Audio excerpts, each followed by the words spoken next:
Hello friends, myself Rasika Pagaria from Araham College. In last lecture, we studied about the expenditure, like government को क्या क्या expenditure करने पड़ते थे, like keeping the army. बहुत सा पैसा उनको army maintain करने में ही जाता था, उनकी salary के लिए भी जाता था. Then we studied the feudatory state, then crime and maintenance of law and order. ये सारा काम किसका था? King was the sole responsible for maintaining the order, law and order. Then justice, उस वक्त justice बहुत अच्छे से मिलता था. अगर आप छोटा मोटा भी क्राइम करो तो आपको पनिशमेंट बहुत हार्श, बहुत सीवियर मिलती थी, राइट? क्यों? ताकि लोग मालूम है बहुत बुरी तरह से पनिशमेंट मिलेगी, ये डर से लोग गलत काम कुछ भी नहीं करेंगे. उस वक्त लोग अपना घर का दरवाज़ा भी लॉक नहीं कर देते, रेयरली लॉक करते थे. क्यों? क्योंकि पता है कोई गलत काम नहीं होगा यहाँ पे, तो इतना कॉन्फिडेंस था. So moving towards the 14th point, that is the provisional administration. The empire was divided into a number of provisionals, probably life. See अभी क्या है, ये जो एम्पायर है it was divided into number of provinces. The northern province called Uttarapatha had Taxila at its capital. Western province was known as Avanti Pattha had its capital in Ujjaini. Prajapat with its capital Toshali formed the northern provinces, while Dakshinpat with its capital Suvarnagiri was the southernmost provinces. See, चार provinces थे, east west north south, right? Northern province को अपन बोलते हैं उत्तरपथ और Takshashila capital था. Western province को we have called it as a Avantipatha, उसका कैपिटल था Ujjaini, and Pracharya Pattha with its capital Toshali. And northern province we called it as a Dakshin Patta with its capital Suvarnagiri. और ये southern most province था. The central province Magda with its capital at Patliputra was also the headquarter of the entire kingdom. See, Magda क्या था? ये बराबर बीच में था, और मगधा का कैपिटल क्या था? Pataliputra, as we are all aware of that. और वो पाटलिपुत्र यही क्या था? It was the head kingdom, head office, headquarter of the entire kingdom. The most important province such as Takshashila and Ujjaini were directly under the command of Kumar prince. Takshashila और उज्जैनी क्या थे? ये directly Kumar Prince लोग ही डायरेक्टली कंट्रोल कर रहे थे. According to Junagadh inscription of Rudramal, Saurashtra was governed by Pushyagupta the Vaishya at the time of Chandragupta Maurya, and by the Yana king Tushasa at the time of Ashoka. See, according to Junagadh inscription of Rudraman, Saurashtra was governed by Pushyagupta. अपन ने देखा पुष्यगुप्ता ने क्या है, वो lake था गिरनार जी के उधर, वो लेक बांधा था, right? at the time of Chandragupta Maurya, and by the Yahana king Tushapa at the time of Ashoka. Then district administration. Provinces were subdivided into districts for the purpose of administration, and a group of officers worked in each district. अभी अपने यहाँ पे क्या है, imagine province यानी state है. मगधा ये क्या है? पूरा इंडिया है, राइट? और मगधा में जो प्रोविंस है लाइक अपन बोल रहे हैं उत्तर पट्टा एंड ऑल, ये सारे क्या है? Imagine that might be a district बना इसको. अब स्टेट है, अब स्टेट को अपन क्या है, डिस्ट्रिक्ट में डिवाइड करते हैं ना. अभी महाराष्ट्र में कितने डिस्ट्रिक्ट है? Poona district, Sangli district, Kolhapur district, हाँ. देन बीड, औरंगाबाद डिस्ट्रिक्ट, हाँ, नासिक डिस्ट्रिक्ट, नागपुर डिस्ट्रिक्ट. अपन देख रहे हैं कितने सारे डिस्ट्रिक्ट में डिवाइड हुआ है ये महाराष्ट्र स्टेट. उस वक्त भी ऐसे ही था. The province were subdivided into district so that we can have a proper proper administration. And a group of officials worked in each district. See, proper administration के लिए अपन ने प्रोविंस को वापस डिवाइड किया in the form of district, और each group of officer worked in each district. कुछ group of officers थे वो ये डिस्ट्रिक्ट में काम करते थे. The group consisted of 3 major officers, the Pradeshika, the Rajuka and the Yukta.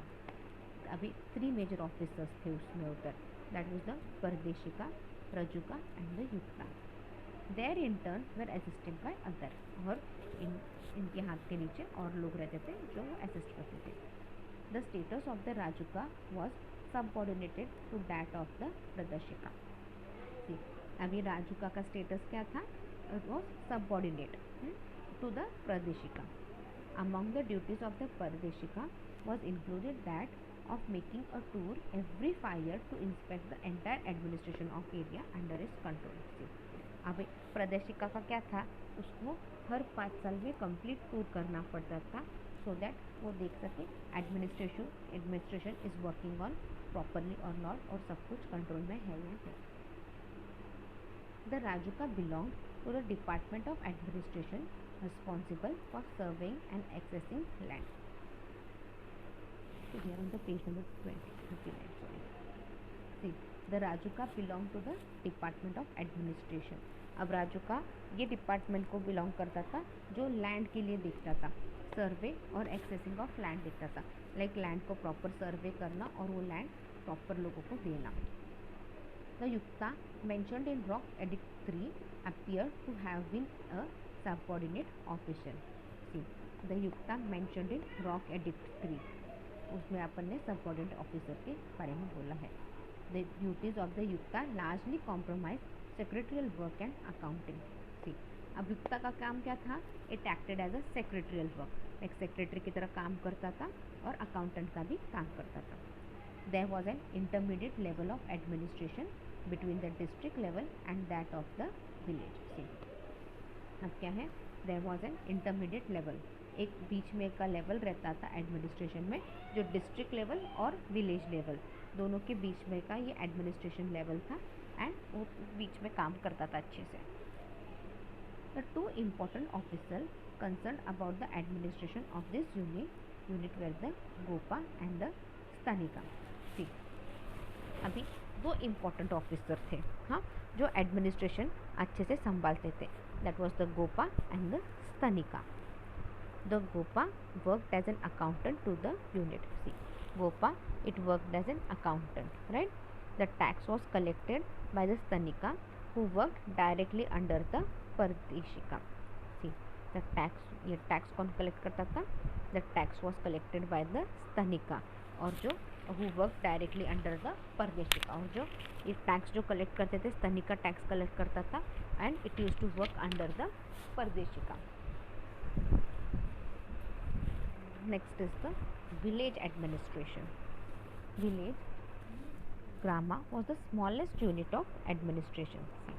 Village जो था it was the smallest unit of administration and enjoyed autonomy to the great extent. और सबसे स्मॉलेस्ट यूनिट था एडमिनिस्ट्रेशन का और वे ऑटोनॉमस रखा था, लाइक वो खुद का खुद सारा मैटर सॉल्व करते थे.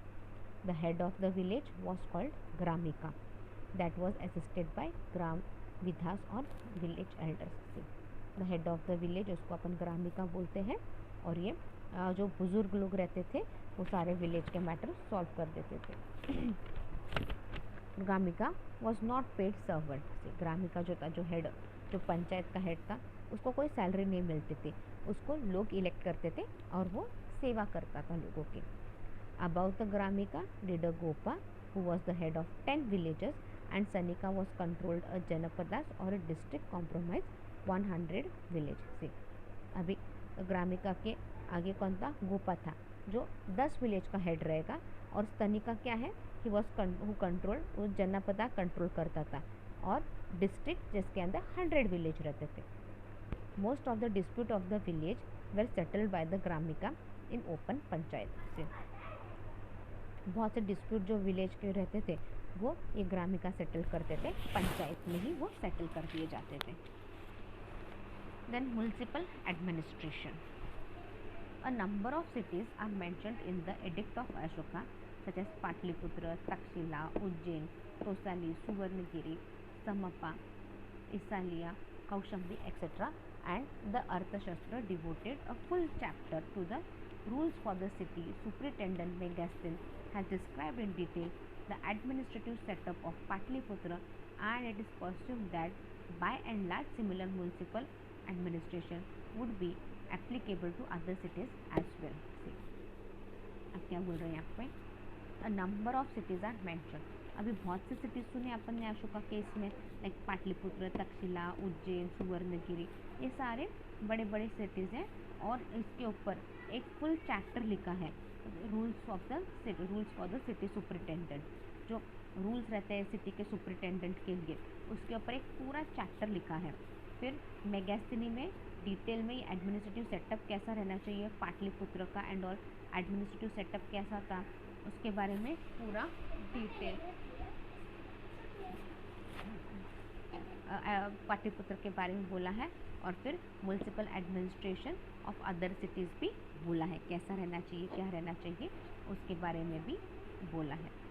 There was local self government with some autonomy, there was, वहाँ पे क्या था, लोकल सेल्फ गवर्नमेंट था विथ सम ऑटोनॉमी, लाइक छोटे छोटे लेवल पे क्या था, गवर्नमेंट ने उनको बोल दिया था कि बाबा तुम तुम्हारा सारा कंट्रोल करो, बस मुझे इतना टैक्स दे दो।